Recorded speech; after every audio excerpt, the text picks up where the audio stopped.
অনেকে বলছে আমি আনোয়ারুজ্জামান চৌধুরীকে পালাতে সাহায্য করেছি, কিন্তু তিনি নিজেই ফেসবুকে এক সাক্ষাৎকারে বলেছেন কিভাবে সেনাবাহিনীর সহযোগিতায় চট্টগ্রামে গিয়েছেন। আনোয়ারুজ্জামানের কথাই বলা হয়েছে যে আমি আনোয়ারুজ্জামানকে এখানে পাস করে দিয়েছি, কিন্তু বাস্তবতা আনোয়ারুজ্জামান কয়েকদিন আগেই নিজেই ফেসবুকে সাক্ষাৎকার দিয়ে বলছে কিভাবে সেনাবাহিনীর সহযোগিতায় সে চিটং গেছে, চিটং থেকে কিভাবে ফ্লাইটে গেছে এবং সেনাবাহিনীর কর্তৃপক্ষ অফিসারদেরকে ভূয়সী প্রশংসা করেছে বলে তার নিজের বলে। কাজে এই সম্পর্কে আমি আর আমার উত্তর দিতে চাই না। সেখান থেকে কিভাবে ফ্লাইটে দেশ ছেড়েছেন। আনোয়ারুজ্জামান চৌধুরীকে মেয়র করতে যারা সাহায্য করেছে তারাই আমার বিরুদ্ধে এসব ষড়যন্ত্র করছে। আমাকে নষ্ট করার জন্য আমার দলের বাহিরের কিছু মানুষ ষড়যন্ত্র করছেন। আনোয়ারুজ্জামানের পক্ষে যারা বক্তব্য দিল, যারা আনোয়ারুজ্জামানের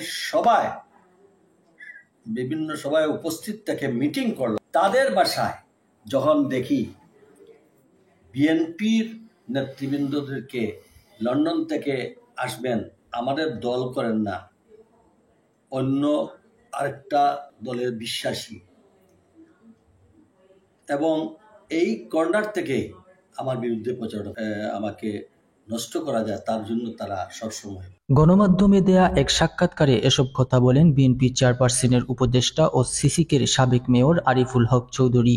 আরিফুল হক চৌধুরী আরো বলেন, যারা কিছুদিন আগে ছাত্রলীগের মিছিলে গেছেন, আওয়ামী লীগ করেছেন, তাদের এখন বিএনপিতে দেখা যাচ্ছে, তাদের চিহ্নিত করে ব্যবস্থা নেওয়া হচ্ছে। যারা কিছুদিন আগেও ছাত্রলীগের মিছিলে গেছে, চট করে এখন দেখা যায় আমাদের, আমরা যারা আইডেন্টিফাই করি তাদেরকে আমরা দৌড়িয়ে দিই, কিন্তু কথা হচ্ছে। তিনি বলেন, অনেকে বিএনপির নাম ভাঙিয়ে অপকর্ম করেছে।